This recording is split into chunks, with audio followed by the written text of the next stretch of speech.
جناب سیدنا فاروق اعظم رضی اللہ تعالیٰ عنہ سرکار کا مرتبہ و مقام رب کے حضور بہت بلند ہے۔ اللہ نے بہت بڑا مقام عطا فرمایا ہے اور آدھی دنیا پر یہ حکومت کرنے والے ہیں،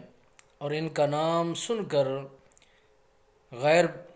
غیر مسلم کانپ جایا کرتے تھے، بڑے بڑے بادشاہ دہل جایا کرتے تھے۔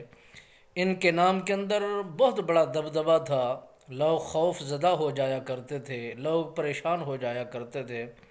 وہ فاروق اعظم سرکار فرماتے ہیں کہ ایک دن میری طبیعت نے یہ چاہا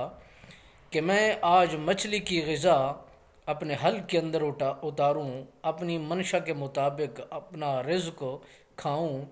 یعنی مچھلی کھانے کی خواہش کو ظاہر فرمایا۔ جو حلقہ احباب تھے، مریدین تھے، احباب تھے، وفادار تھے، غلام تھے، ان میں سے ایک جوان اپنے گھوڑے کو لے کر کے روانہ ہوا۔ سفر کرتے کرتے بہت دور نکل گیا، وہاں مچھلیوں کا شکار کر کے اپنے پاس لا کر کے اور پھر وہ دربار جناب سیدنا فاروق اعظم رضی اللہ تعالیٰ عنہ سرکار کی کچہری میں لایا۔ اور جب فاروق اعظم رضی اللہ تعالیٰ عنہ سرکار اپنے منصب کے قریب آئے، اپنے گھر تشریف لے آئے جہاں پر لوگوں کو بات چیت سنا کرتے تھے، تو انہوں نے دیکھا کہ ایک وہ گھوڑا جس پر وہ مچھلیاں لادی گئی تھی اور لائی گئی تھی، وہ سر جھکائے ہوئے کھڑا ہے اور یوں لگ رہا ہے کہ اس پر ظلم و زیادتی ہوئی ہے اور اتنا طویل سفر اس سے کرایا گیا ہے۔ فاروق اعظم رضی اللہ تعالیٰ عنہ سرکار نے بارگاہ خداوندی میں التجا کی، مولا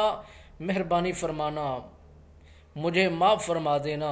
تیرے اس مخلوق پر میری خواہش کی وجہ سے، میری منشا کی وجہ سے زیادتی ہو گئی ہے۔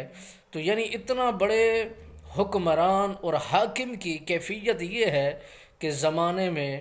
اور اللہ کی مخلوق سے اتنا ڈر کر وہ زندگی کو بسر کرتے ہیں، کسی پر میں فاروق اعظم کا ظلم نہ ہو جائے، زیادتی نہ ہو جائے۔ اس طرح کے حاکم کہاں ملیں گے اور کب ملیں گے؟